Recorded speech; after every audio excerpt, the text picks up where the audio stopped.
some final thoughts on the Giants' upset win over the Green Bay Packers, plus special guest Eli Manning. Yes, that Eli Manning drops by the Locked On Giants podcast to talk about the Giants and a new initiative he's involved with. All that and more coming up next on the Locked On Giants podcast. You are Locked On Giants, your daily New York Giants podcast. Part of the Locked On Podcast Network, your team every day.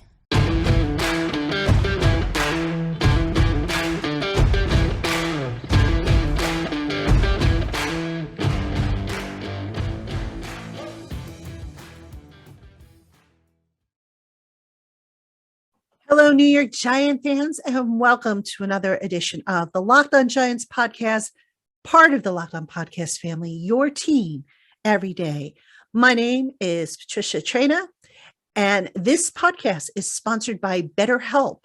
It's not a crisis line. It's not self-help. It's professional therapy done securely online, available to people worldwide.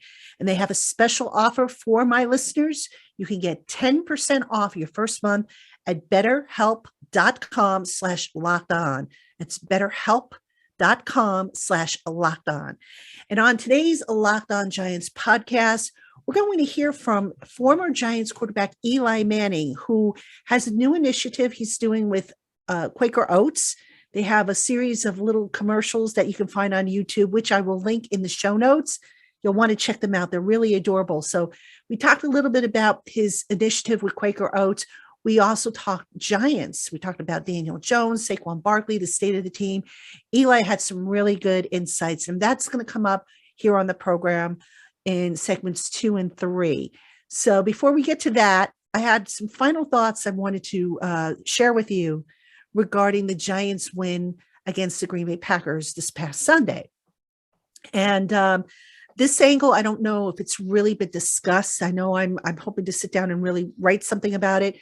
But one of the things I think that was most impressive about the Giants' win over the Green Bay Packers is that, yes, you had the big name guys contributing, the Daniel Joneses, the Saquon Barkleys, Kayvon Thibodeau contributed, Xavier McKinney, but you also had a lot of guys who maybe you wouldn't have expected to contribute, guys who, if you think about it, if I had told you at the start of the year that these guys would not only be on the roster, but they would be playing significant roles in the Giants game, you probably would say, nah, no way, it's not going to happen.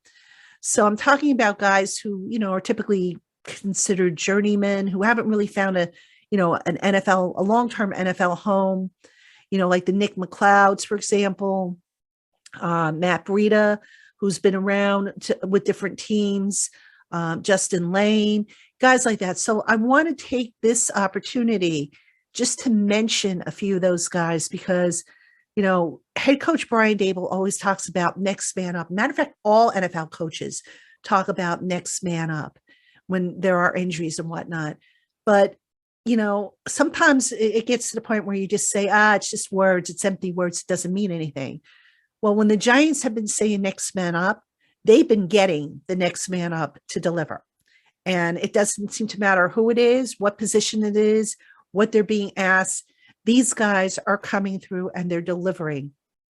And I want to take a moment to acknowledge some of those guys because, they're probably not going to get their name written up too often in the papers or mentioned on podcasts. And, I realize I'm just one podcaster here, but these are guys that I think really deserve, kudos for what they did. So here for your consumption are a few of those guys from the victory over the Green Bay Packers. All right, first off, we've got to talk about a guy, this guy I don't think really fits the category of someone who hasn't found an NFL home, but nonetheless, this is a guy that we have to give kudos to, and that's receiver Darius Slayton. Now, early on in the game, I know I wondered, what does this guy have to do to get reps? And some of you tweeted back to me, he's got to make catches, he's got to make plays, so on and so forth. Darius Slayton, a guy who a lot of people, including myself, did not think was going to be part of this Giants team moving forward, had himself a game on Sunday to the tune of 6 out of 7 catches on his pass targets, for 79 yards, 13.2 average. That led the team in every receiving category. So if I had told you that Darius Slayton would be, the guy to have the big day for the Giants in the receiving core, you probably would have said, nah, not going to happen. So Slayton, let's hope that this performance that he had against the Packers is the catalyst for more just like them, because as we all know, the Giants could really, really use some help from their receiver core. They just, even though the tight ends and the running backs have been getting the job done, you really need your receivers at some point to step up and deliver the goods for you. So hopefully this is the start of something for Darius Slayton, who can be, who is a deep threat and a guy who can really stretch the field. All right, another surprise guy who contributed, Marcus Johnson, receiver. Johnson had 3 receptions, and each one of them counted for something. He had a first quarter 12-yarder, which I believe was on the first scoring drive by the Giants. And then he also contributed receptions of 7 and 16 yards that contributed to Gary Brightwell's game-tying touchdown drive. So that's a big performance, understated performance by Marcus Johnson, a guy who was on the practice squad, called up because of the issues at wide receiver. Now, I think he's been called up now twice, I want to say. If it's been twice, they can call him up once more. If it's been 3 times, then next time they bring him up, they're going to have to sign him to the 53-man roster. So kudos to him. Let's see. Going to the defensive side of the ball, let's talk about Jihad Ward. Jihad Ward had himself a solid showing, right? Outside linebacker Jihad Ward. Actually, Ward lined up inside and outside. He was on the field during the Hail Mary attempt for the Packers. And I think he was very instrumental and very underrated as far as, rattling Aaron Rodgers. He came in, he got pressure on Rodgers, I think I think it was late in the second quarter, maybe about midway through the second quarter, got a hit on Aaron Rodgers. And after that hit, I don't know that Rodgers was ever really the same. It was almost like, he had in the back of his mind that he might get smacked again. So at that point, Rodgers was getting the ball out of his hands really quickly. And Ward, he was on the field a lot.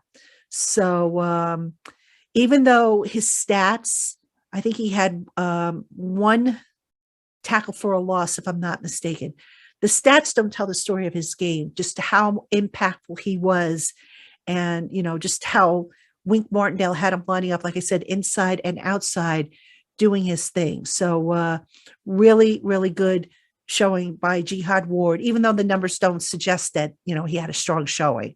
Sometimes, folks, the numbers don't tell the whole story, as I'm sure you realize. Justin Ellis, defensive lineman, held the point of attack. The Packers really didn't run wild against the Giants. Justin Ellis helped plug up some of those run lanes. Didn't really, help with collapsing the pocket, but that's okay. He was instrumental in helping to stem the tide, if you will, against the run. So that was key. Tamon Fox, outside linebacker. This kid seems to make some kind of a play or some kind of an impact every week. A rotational guy for the Giants, playing on the edge. He had 2 tackles for the day, and not bad considering he had like a handful of snaps. Sometimes guys get a handful of snaps and they don't really do anything with them.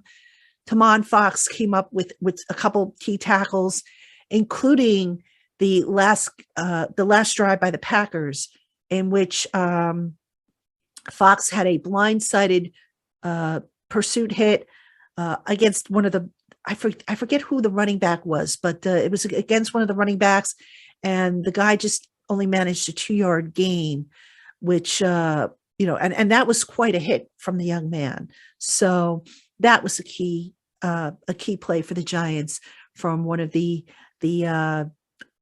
underrated or unsung heroes, if you will, of the victory. All right, sticking with the defense, Nick McLeod and Justin Lane. The Giants came into this game without Aaron Robinson, who was placed on IR. They lost to Dory Jackson midway through the game to injury. So now all of a sudden you have Nick McLeod, who's coming off of a hamstring strain, by the way, and Justin Lane playing cornerback. And the two of them did their thing. They did their thing. And, they held up well against the run as well as in coverage. And the Packers, just couldn't really get anything going in that second half of the game, as evidenced by the fact that the Giants shut them out on the scoreboard.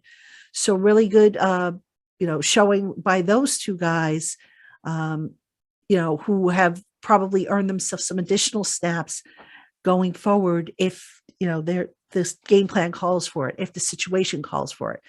So those are a few of the guys that I think were unsung heroes. Jalen Smith is another one you can probably make a case for. Ever since Jalen Smith came in at inside linebacker, that position has kind of stabilized a little bit, especially in coverage. So, a lot of guys, unsung heroes, delivered performances that helped the Giants win. And again, we talk about next man up all the time. And the Giants against the Packers, they delivered. They defined what next man up means. And it's just something to look forward to moving forward as the season goes on, how these guys are going to contribute. And credit to the coaching, by the way, because the coaching gets these guys ready to where they're not missing a beat. And that's been so important, so instrumental in the Giants being able to hold their own, even in a losing effort against Dallas, which was like a 7-point loss, if I'm not mistaken. The Giants have remained competitive. They're not beating themselves, and they're giving themselves a chance to win. And here we are, 4-1, with a very, very bright outlook moving forward in the coming weeks. All right, Giant fans, we're going to take a quick break. When we come back, we're going to hear from Eli Manning. Now a word from our sponsor, BetterHelp. Life isn't always fair, nor does it dish out a bouquet of roses every day. There are times when we're challenged with things that are beyond our control that put a strain on our mental health. Seeking the expertise of a licensed professional to help guide us towards a resolution is key to overcoming life's ups and downs. So if you're thinking of giving therapy a try, BetterHelp is a great option. It's convenient, accessible, affordable, and entirely online. You get matched with a therapist after filling out a brief survey. And if you find that you're not a match to your assigned therapist, you can switch at any time. When you want to be a better problem solver, therapy can get you there. Visit betterhelp.com/lockedon today to get 10% off your first month.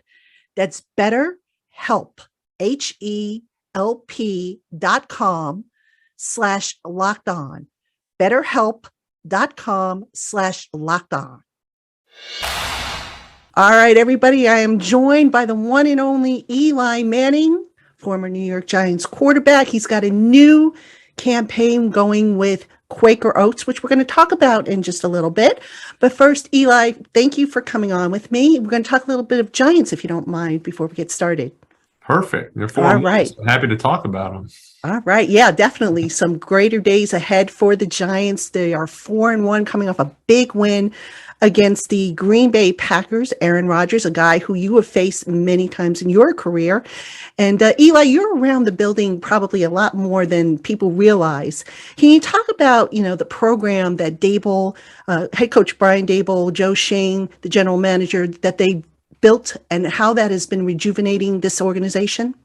Yeah, well, I think Coach Dable and Joe Schoen have done a great job just, coming in, changing the culture, giving the players that they have confidence in them. They're let them go out there and play their style of football. And so it's been fun to see. It's been fun to watch, just them, win these close games. And I feel like that's been the difference these last couple of years. They've gotten games to the fourth quarter and just haven't been able to make some plays down the stretch to win. And then this year, they are, and it's both sides of the ball. And offensively, they're doing great things in the second half and fourth quarter. Defense getting critical stops down the stretch, and so it's just it's exciting to see.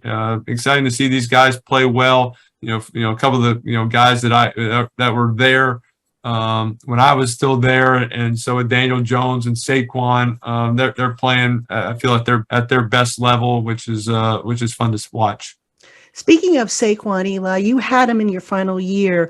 What does a guy with his talent do to help a quarterback? I mean, I got to think it takes some of the onus off of a quarterback to have to throw the ball constantly.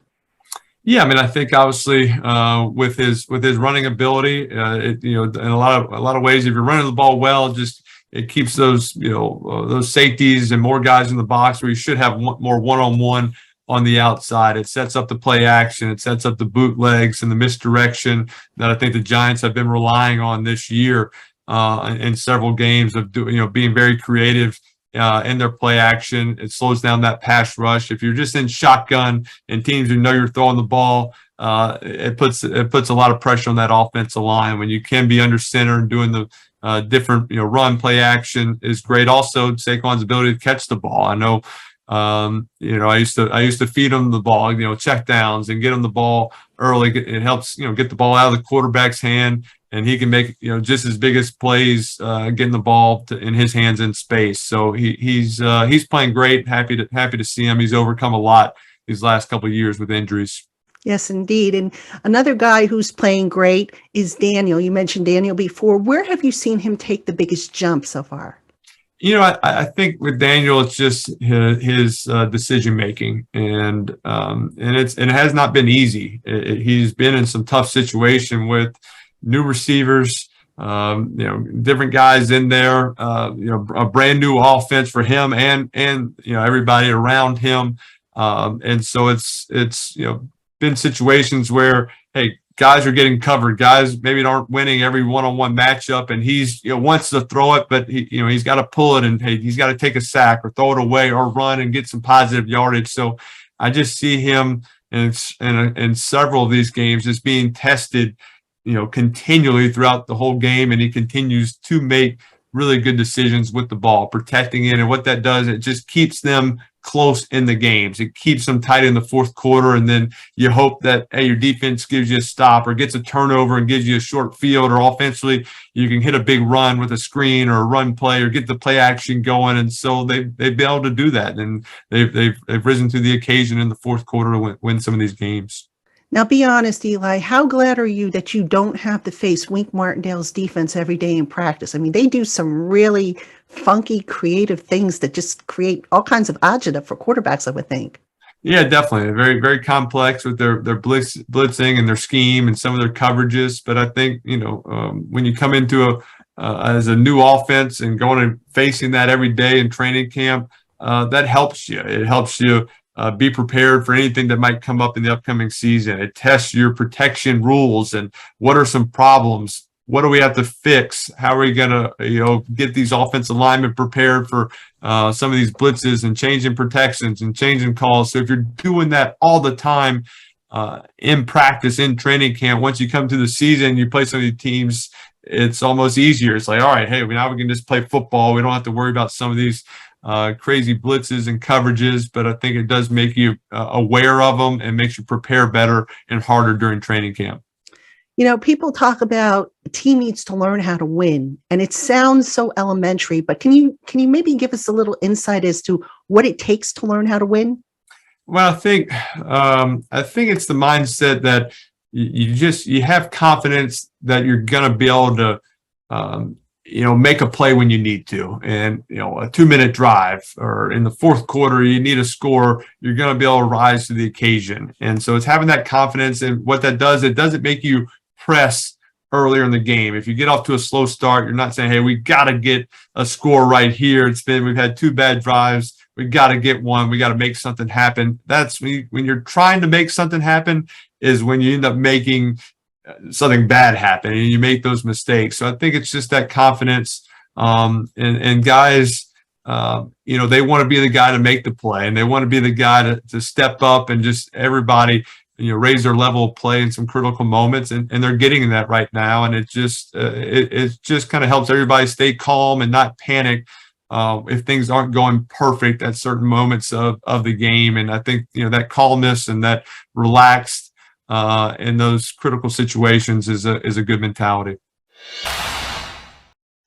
All right, Giant fans, we have more coming up with our interview with Eli Manning. But first, BetOnline is your number one source for football betting info this season. Find all the latest developments, player developments, team matchups, news, podcasts, and in-depth stories and articles on every game, both for college and NFL.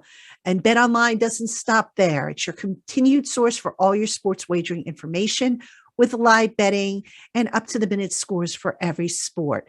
BetOnline is the fastest and easiest way to check in on all your favorite games and events, including MLB, MMA, boxing, and golf. So head on over to BetOnline or use your mobile device to learn more. BetOnline, where the games start. All right, Eli, one more football question, and we'll talk about Quaker Oats, your participation in that campaign. You look at this Giants team and they're getting contributions, not just from their big names, but from guys that I think if you would ask anybody at the start of the season, people would have said, oh, you might see them once in a while, the Richie Jameses of the world, the Nick McLeods and so on and so forth. What do you think has been the key to those guys just stepping up? Is it just hard work? Is it coaching? Is it a combination? What do you see as the key? Yeah, I mean, I think it's a number of things. And obviously, some of these guys, probably early in the season, they didn't think they would be a big part of it. Coaches might not have thought they would have been a big part of it, but because of injuries, because of circumstances, guys are being asked to step up. And I think it's, one thing for coaches to understand what guys do well and put them in those situations. And then it's other guys just being prepared for anything anything that might happen. And even though you weren't a starter early on, you're working hard, you're learning the playbook, you're building a connection with your teammates or with your quarterback, or just asking questions in meetings. And so everybody just being prepared when their name is called to want to go out there and play well and make the best out of that opportunity. And you see guys doing that, which is incredible. It is indeed 4-1. I think a lot of people wouldn't have guessed that the Giants would be this far along, given that they're in the first year of basically a rebuild with some solid pieces, carried over from previous regimes, but certainly brighter days ahead for the New York Giants. And Eli, let's transition now, talk about your participation in the Quaker Oats commercials. Now, I happen to see a couple of them on YouTube where you're being coached up by a young lady. And I have to ask you this. You have 3 daughters and a wife at home. So not a lot of men in your house. It's you and Charlie, obviously. How much did that get you ready for these commercials? It definitely got me ready for that commercial. I've been bossed around by a lot of little girls and in my time and raising them. And so I think that's what got me excited about the commercial and the campaign. It made it funny. It's just the idea of always having a coach and mentors, and this little girl being the one to making sure I'm eating my breakfast, and I got to run faster and I got to work harder and do everything to get prepared, and the fact that I couldn't even tell her that I'm not even playing football anymore because I didn't want to upset her or what might happen next. So it was a great campaign, and really just excited to partner with Quaker, because first I'm a huge fan of oatmeal. For the last 15 years, I've eaten it every morning, including this morning, but also on some of their initiatives to give back, and the fact that Quaker believes that the circumstances of life should never be a barrier for good nutrition. And as part of their commitment to help advance food security in the U.S., they're introducing the Quaker Hunger Clock in partnership with Feeding America. And so their goal is to raise $500,000, which is equivalent to 5 million meals. And so fans and people interested can go to QuakerHungerClock.com to find out more information and how to donate and to Feeding America. So it's great to partner up with a great company and a great product in Quaker and oatmeal, and especially this initiative as well. I happen to have Quaker Oats as well. And I had that with blueberries this morning. I love putting blueberries in mine. But I got to ask you one more question, Eli. I mean, going back to the little girls coaching you, have your daughters ever like given you a piece of advice that you thought, gee, I didn't think of it that way? I mean, we can all learn from people regardless of their ages. So I've got to ask you if your daughters or even your son at this point, have they said something to you and you thought, okay, maybe I'll do it this way? It's every day is a learning experience when you're dealing with parenting and being around kids. And so, I'm learning a lot from them because I've been their coach in basketball and softball and some of these sports that I felt I played growing up. I knew a little bit about, but my kids have taken to swimming, lacrosse, and hockey, 3 sports I know nothing about. So every day is a learning environment for me, and they get annoyed, that I don't know the rules of, how many hands you're supposed to touch at swimming at the end of a race, or, hockey, they ask me to explain all sides. Just can't quite, give that information. And so I'm searching for it. I'm calling parents and calling dads to try to get some help. So they're teaching me a lot about some sports I did not know very much about. So there is a life outside of football, obviously. I'm learning it. I'm learning that there is. Awesome stuff. Eli, thank you so much for the time. Thank you to Quaker Oats for the opportunity. Good luck with the campaign. And hopefully we'll talk to you again down the line. All right. Look forward to it. Thank you. All right, Giant fans, hope you enjoyed the interview with Eli Manning, as well as the entire LockedOn Giants podcast today.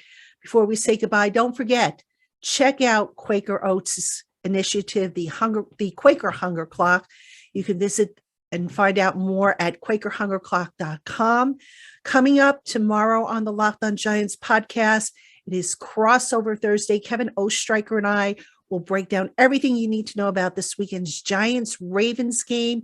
And then on Friday night, you asked for it, it's coming. It's going to be another live stream featuring yours truly, the entertainer, and Bad Dog. You will not want to miss it. If you're available, check it out on YouTube. And as always, the link will be available to our audio listeners if you want to check in. These are 2 of the most knowledgeable guys, besides maybe yours truly, when it comes to the New York Giants. So looking forward to that podcast. Thank you so much for making us your first listen of the day, or if watching on YouTube, your first watch of the day. Now that you have finished with the LockedOn Giants podcast, check out the Peacock and Williamson NFL show. Brian Peacock and former NFL scout Matt Williamson give you the expert NFL analysis in less than 30 minutes. It's free and available wherever you get your podcasts. See you tomorrow, Giant fans.